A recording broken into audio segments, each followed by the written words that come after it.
You know, I don't believe this is a player who's going to be part of our first 11. I think this is probably maybe a fourth or fifth choice player. We'll get into that in a bit as well.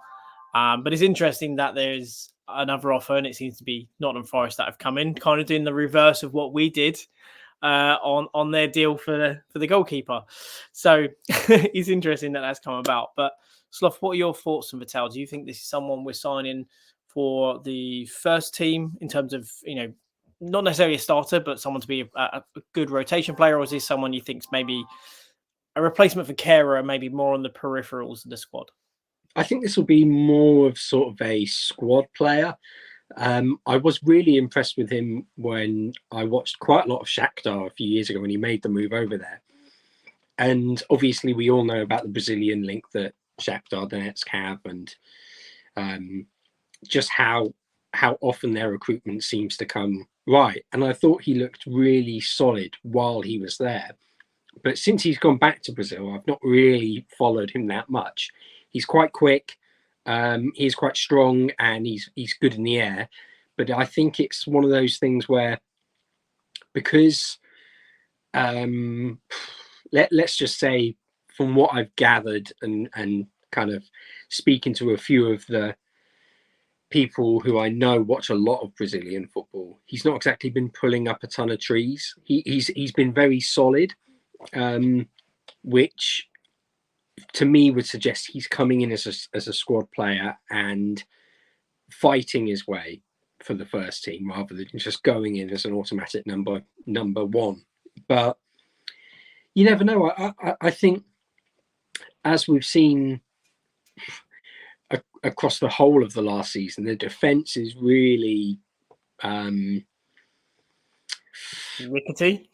Yes, that's the kind way of putting it. But it's I think that anyone who had watched last season would know that there's a chance for whoever comes in at that centre back position to kind of put a claim down and say, I'm going to be the starting centre back, or at least one of them, and they should get a good run of games under their belt, because there's no way that Lopetegui would have looked at any of the performances across the course of the season and gone, these two need to be my starting pair. These, whether it's Aguerd and Zuma or whether it's just Aguerd and Mavropanos, there's no way that I think he could look at that and go, yeah, these two are nailed on to be my starters. So for me, it's a squad one, but I think it will depend on how much he comes in and presses the coaching staff. Yeah, no, I agree. I think, as you say, I don't think there's a single defender at West Ham who really could, based on last season, say that they're guaranteed to be a starter or get a place, maybe other than Emerson. Soufal probably is the only other, but really the defence was pretty terrible last year. And to the point around Vitão, he's not really pulled up trees. If we look at it statistically, he's not. From a defensive point of view, those figures aren't exactly impressive.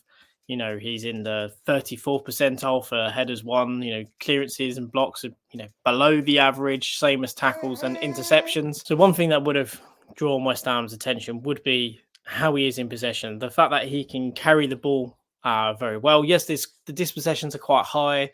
The miscontrols are quite high. But again, he's taking the ball into places where it's going to be a lot more traffic, because he's going to be trying to drive into the centre of the park and bring the ball forward. So those dispossessions aren't necessarily a bad thing, but it's the fact that he can carry the ball, he can do those things. It also gives, I guess, the option to Lopetegui to have a defender who can actually bring the ball out of defence and create overload. If we're going for a change of style in terms of how we play, then it's something that, as I mentioned, he can be an asset, and his pace and physicality is something that will lend himself to the English game. It's also something that Mavropanos possesses, that strength and athleticism, ball carrying ability. And I think if we have a number of defenders who can do that, it just makes the system so much easier to play and change a style of play if we need to.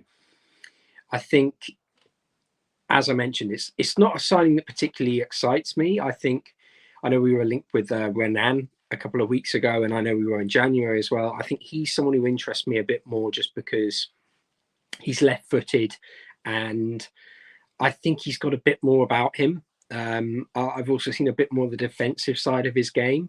But as I mentioned, I haven't watched a whole load of him recently while he's been in Brazil, and I think the key thing is this change of approach at West Ham.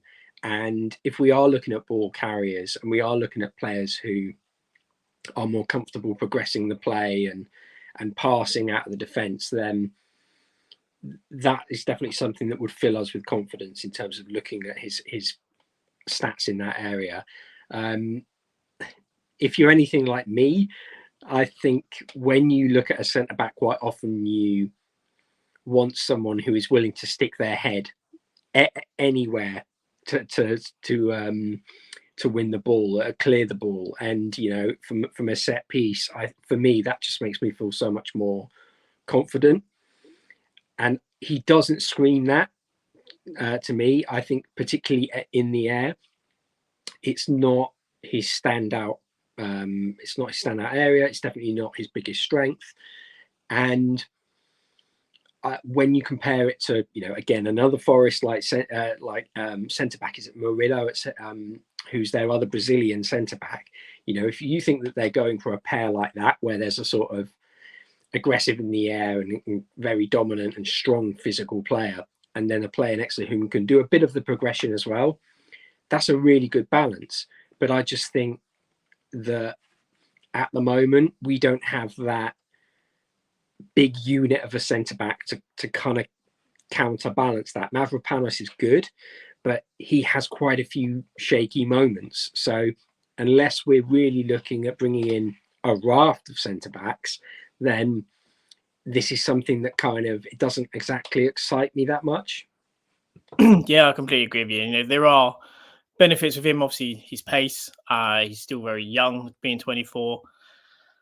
We are obviously getting a helping hand from Kia Jarapchiman. It feels like we did him a favour with helping the Forest deal go through for his goalkeeper that he kind of deals with. So this one is one that he's trying to help us with. It's a name that I do not trust in the slightest. But from a standpoint of the player, I do think there are some positives. His pace is fantastic. It's something that we need. Again, possession, he's very comfortable. Does make mistakes from what I've seen. Defensively, he's solid without being, someone that kind of makes you go, that's a real quality defender. And we're going to talk about another one in the coming days who is far better defensively, who is far more kind of appealing. But again, this is a cheap deal. At 8 million euros, this is going to be a really good deal for West Ham if it does come through. And out of 10, Sloth, how would you rate this deal if it was to go through? I mean, 8 million euros is really the sort of key factor in it for me. It's a very low risk transfer. For that sort of fee, we can look to add that sort of big, stronger and more defensively resolute centre back that I was talking about. And I think that kind of counterbalances it for me. If we do want to change the style of play, then we have that strength in depth. We have the players to do so. And it's not just a case of if one player gets injured, then we suddenly have to revert everything and go back to the old style of play. So in terms of the price, I think it notches it up maybe to about 7 out of 10 for me. As we mentioned, he's still young. I think that pace is something that can be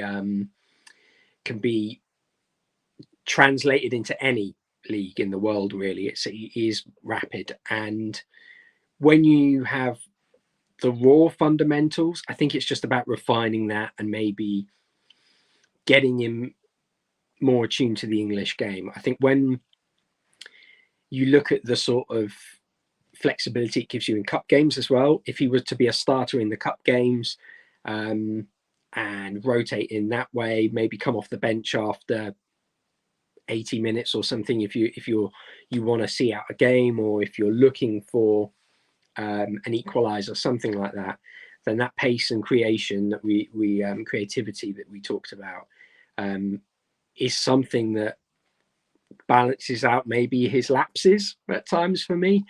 So I'd give it a 7, mostly just for the price, to be honest with you. Yeah, I think I have to give it a 6. I haven't watched him nearly as much as I'd like to give a really kind of critique him or kind of judge him. But I think, yeah, if it's about 8 million euros, I think it's a fantastic deal for a player that still has time to grow and develop. His pace is going to be good for us. And again, I think probably he's coming in as a carer replacement as opposed to maybe a replacement for, say, Zuma or, a player that's really going to push Mavropanos if Mavropanos is elevated to the first choice centre back on the right side. But for 8 million, I think we'll be hard pressed to find a decent standard centre back for that kind of money, unless you're maybe looking at the older end of the scale when it comes to players. So, yeah, guys, let us know what you think. Are you happy with the links to Vitão? Do you think Tim's excursion in Brazil is a risk, looking at so many?